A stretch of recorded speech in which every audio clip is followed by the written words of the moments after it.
اکثریت سے آج پریشان ہیں، اور خاص طور پہ ہمارا ملک پاکستان وہ ہر طرح کی مصیبتوں اور بلاؤں سے دوچار ہے۔ ایک مصیبت ابھی گزری نہیں ہوتی کہ دوسری آ جاتی ہے، دوسری ابھی گئی نہیں ہوتی کہ تیسری آ جاتی ہے۔ تو مختلف مصیبتوں کے ہم نظر ہوئے ہیں۔ ان مصیبتوں کے اسباب کیا ہے؟ یہ مصیبتیں کیوں آئی ہیں؟ سب سے پہلے کلام مجید برہان رشید میں ہی ایک مقام پہ فرمایا وَمَا أَصَابَكُم مِّن مُّصِيبَةٍ فَبِمَا كَسَبَتْ أَيْدِيكُمْ وَيَعْفُو عَن كَثِيرٍ۔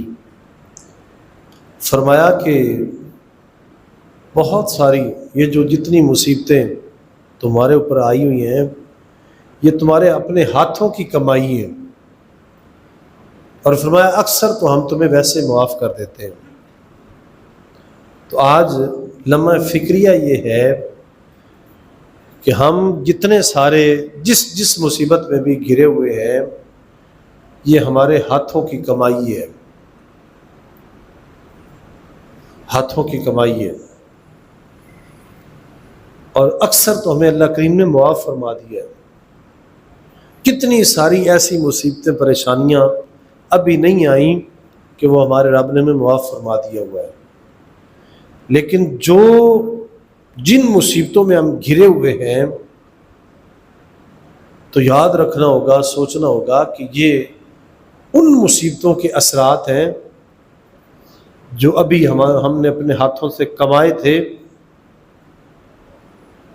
جن میں بہت ساری اللہ کریم نے معاف فرمائی ہیں، جو باقی بچی ہیں ان کے اثرات یہ ہیں کہ جن کی لپیٹ میں ہم آئے ہوئے ہیں۔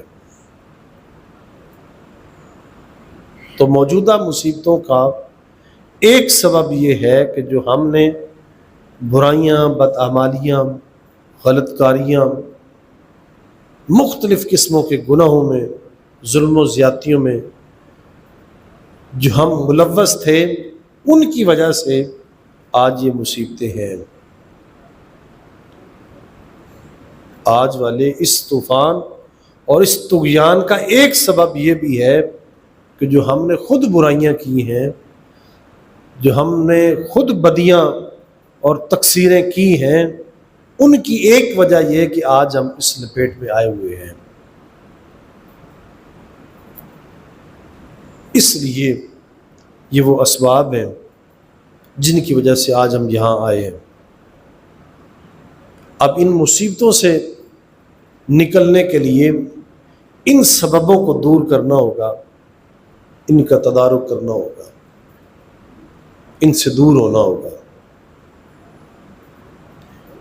اور افسوس کی بات یہ ہے کہ آج بھی اتنی بڑی